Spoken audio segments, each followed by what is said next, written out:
Hello and welcome to Edupedia World. Well, this tutorial we are going to study about corrections map. So this is part 1 video of map interface. So let's begin. Well, what is Java corrections map? Well, java.util.map interface represents a mapping between key and value. So map is again a type of correction in Java which is used to store the elements, but inside a map, all your elements are stored in a form of key and value pair. So that means each element is actually stored, in a way like you can say a dictionary, where a dictionary has a word and a meaning in it. So the word is unique in dictionary, so that can form a key and value is like their meaning. So you can say in a similar way, each and every element is stored in a map. So basically, with each pair, there are two values. One is key and one is value that is stored in a map. So map interface is actually not a subtype of collection interface. Therefore, it behaves bit different from rest of the collection type. So it's not in a collection interface hierarchy. So these are some of our map implementation. Since map is an interface, you need to initiate a concrete implementation of the interface in order to use it. Okay, you can choose between the following map implementation in Java Collection API.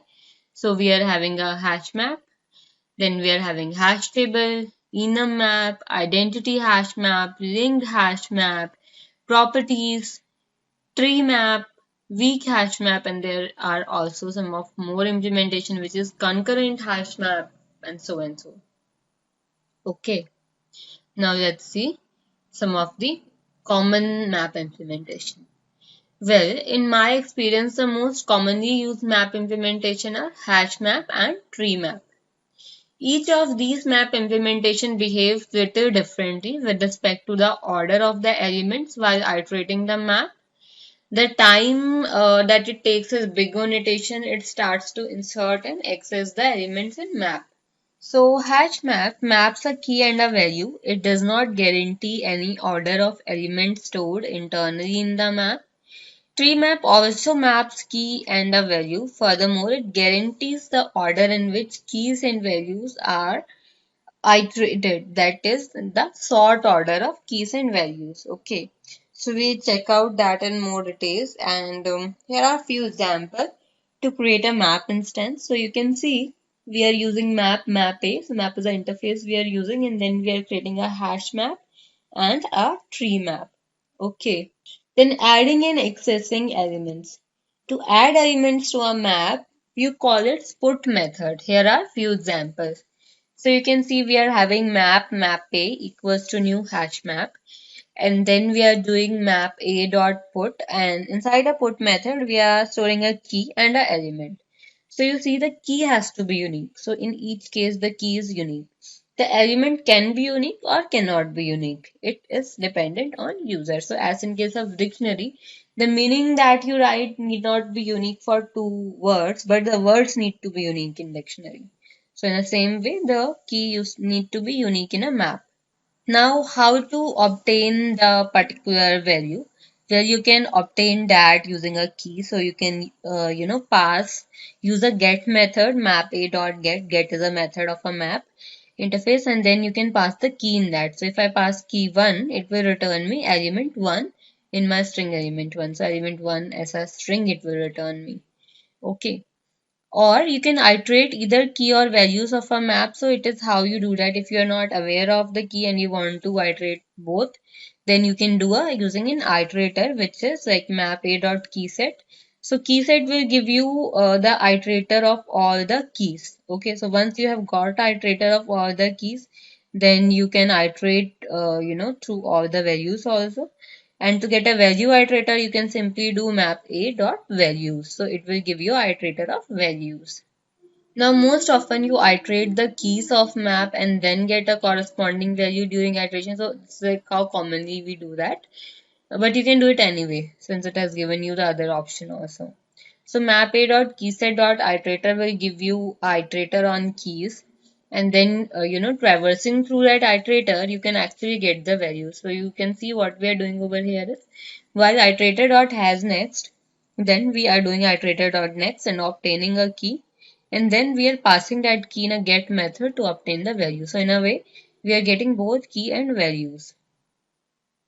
Or you can also do that using a new for loop. That is, you can, you have got a key set like map_a.key set, and then you can actually store it in an object which will be a key, and then this key can be passed to a get method to obtain the value.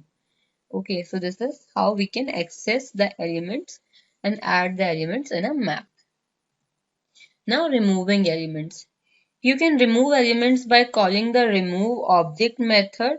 So this remove is a method and object is a parameter, and does remove the key value pair of matching key. So it will actually remove the key value pair. So what you actually need to pass it, you need to pass key in the remove method. So if you pass just a key in the remove method, it will remove both key and value pair from the map. Fine. Now what is generic map?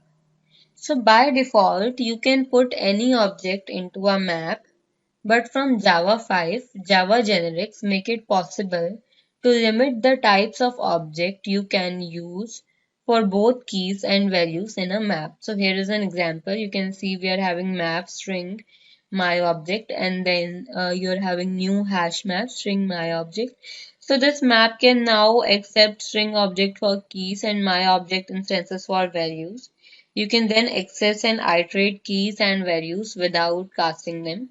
So here it is how it looks. So you can see for my object and object map.values do something to an object, and then we have for string key map.keyset. So what we are actually doing over here is we have simply created a generified map where we have specified that key will be of type string and my value will be of type my object. So my object can be anything here, user defined object. So now you can obtain like all the values using map.values and can traverse through it, or you can do it using keys as we have shown over here. So it is taking key set, and then from key it is taking the values. So just for an example, like there's an employee object. Then in an employee object, your key can be your employee ID, which will come over here in a string. And then remaining things, which is your whole employee object, can fall over here. Now, like whenever you want to traverse the, what I should say, the employee objects through employee ID, you can do that because you have unique key for that. So each unique employee ID is having a unique object. Now we'll study one of our implementation of map, which is sorted map. So java.util.sorted map interface. It's an interface, not a implementation. Okay. So it's kind of a subtype of Java util interface, with the addition that elements are stored in a map are sorted internally. The order of sorting is either natural sorting order, if they implement a comparable. So whatever that, let's say if you're storing strings, so string does implement comparable. So with the integer and so. And or it is the order is determined by comparator that you can give to the sorted set. Fine. By default, the elements are iterated in ascending order, starting with the smallest and moving towards largest. But it is also possible to iterate the elements in descending order using method treemap.descending keyset. Fine. So Java Collections API only has one implementation of sorted map interface. Java util or tree map class and Java util concurrent package also has an implementation of this interface. Fine, but I think I'm going to cover at least the concurrent hash map, but not in this video, maybe probably the next video. Okay, now here are two examples of how to create a sorted map. So you can see one is like sorted map equals to tree map, and then you can all even do that like by creating a comparator object and then pass that comparator object in the tree map if it's user defined and do not uh, I should say implicitly implement comparable, then you can also do comparator. Then we have a navigable map interface, which is again a subtype of a sorted map interface. So it has few extension to sorted set. We have seen how sorted set works and navigable set work. So it has few extension to sorted set, which makes it possible to navigate the map. Okay. So we'll take a closer look at the navigation method. And Java util.package only has one implementation, which is navigable map interface and which is tree map. Okay. There is implementation in Java util.concurrent map, but right now we are not covering it. So this is methods of navigable set. So one is descending key set and other is descending map. So the first interesting navigation methods are descending key set and descending map methods. The descending key set method returns a navigable set in which the order of elements are reversed compared to the original key set. Okay. The returned view is backed by original navigable set. So the changes of descending set are also reflected in original set. However, you should not remove elements directly from key set using map.remove method instead. So here's a simple example. You can say if we do descending key set, so it will give us a navigable set which will be the reverse order of the sorting that you have kept, that will be the descending order. Where the descending map methods return a navigable map, which is a view of original map. The order of elements in this view map is reverse of the order of original map. Being a view of original map, any changes to this view is also reflected in the original map. So if you try to do any changes, it will also get reflected to your original map. So this is how descending map works. Fine. Now let's move forward to head map, tail map and submap. Well, head map method returns a view of original navigable map which only contains element that are less than the given element. Here is an example. So you can see in an example we have created a navigable map and the name of the navigable map is original equals to new tree map. Tree map is the implementation. Then we are putting some of the key value pairs. So you can see all the key are unique and the value can be anything. This head map will contain 1 and 2. Why so? Because when we are calling original.headMap, so this is actually, will only contain elements that are less than the given element. So less than 3 will be 1 and 2. So that's why the sorted map that we have taken out, that is head map 1, will contain 1 and 2. Fine. After that, we are again calling head map where we are sending 3, but we are also sending another parameter which is true. So true is actually a flag for inclusive. If we set it to true, that means it should include 3, that the element we are sending. By default, it's false, or we can explicitly even set it false. So true means now our head map 2 will contain 1, 2 and 3. Fine. Then similarly, we have tail map method which works in the same way except it returns all the elements that are higher than given parameter. Fine.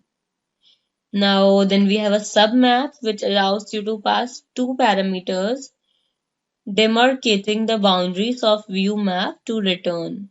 So you see over here we are having again a navigable map with the implementation of tree map and we have passed 5 elements with unique keys. Then we are doing submap.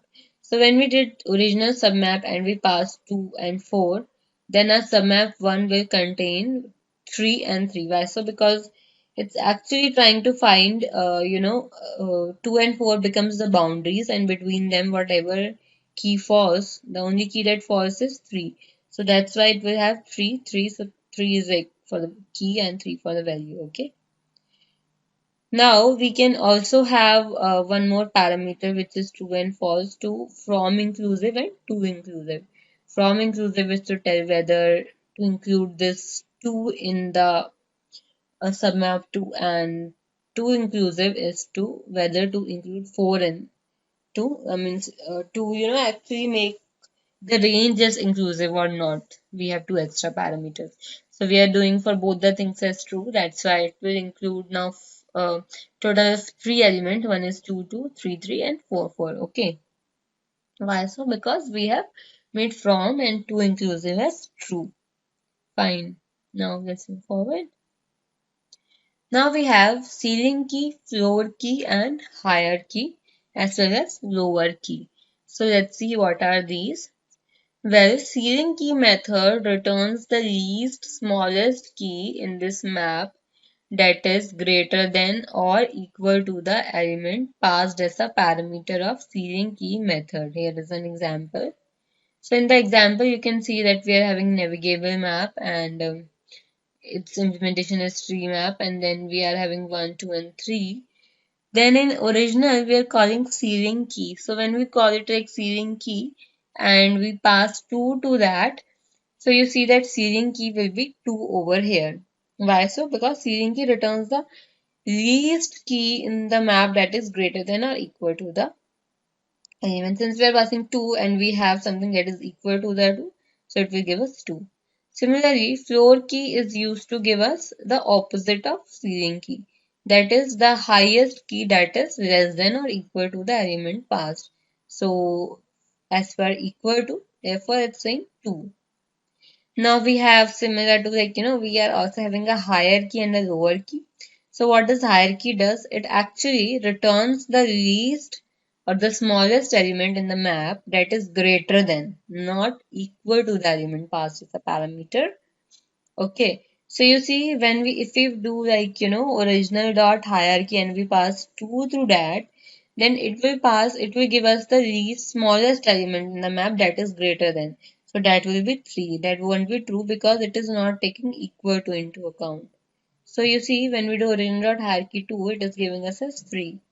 And similarly, if we do original dot lower key 2, so it will give us the highest element that is lower to the one we are passing. So that is 1 over here. So that's why it's giving us 1. Okay. So lower key is actually exactly opposite of hierarchy. Fine. So I hope so you have got this. Okay. So we are having 4 more important methods. One is sealing entry. Another is floor entry, higher entry and lower entry. Well, Navigable Map also has methods to get the entry for a given key rather than the key itself. These methods behave like sealing key etc. are methods except they return map.entry instead of key object itself. A map.entry maps a single key to a single value. So here is an example for more details. So you can see this example over here. You see if you want to, get actually a single key to a single value, then you can use map.entry and map.entry will store that. And if you do original.higher entry over here and you pass 2 to it, okay. So basically higher entry will giving is actually over here giving you entry which is higher than the one you are passing. So for 2 it is 3. So that's why map entry will actually store one single complete entry of a map that is both key and value pair. So it will actually store 3 and 3. Similarly, lower entry will give you something that is lower to this one, so which is 1. So it will actually store 1 and 1. So this 2 object, it will be compared to the key. Okay. Same with the higher entry case. So this was about lower entry and higher entry. Okay, and what's about sealing entry? Sealing entry and floor entry will work same as we have seen previously, like sealing key and floor key. But instead of just storing the key, it will store the complete entry and need to be stored in map.entry. Fine. Now we have pool first entry and pool last entry. So let's see what is that. Well, pool first entry method returns and remove the first entry in the navigable map or null if the map is empty. The pool last entry returns and remove the last element in the map or null if the map is empty. First means the smallest element according to the sort order and last means the largest key according to the element of sorting in the map. So when we did like pool first entry, so it's actually giving us the first entry which is smallest, and pool last entry is giving us the highest entry in the map which is tree entry. So it can be applied on a tree map or a navigable map implementation. Fine. So this was about pool first entry and pool last entry. Fine, guys. So that's what about the map. So we have seen the overview of map interface. We have yet lot of more things to do in map interface, such as studying the implementation, seeing the class implementation, trying some of the examples ourselves. Okay. So, and also studying about some of the important implementation of maps, maybe not in detail, but at least we should know like when they are used and how they are used. Okay. So we'll be covering that in the upcoming videos. So stay tuned for that and thank you very much.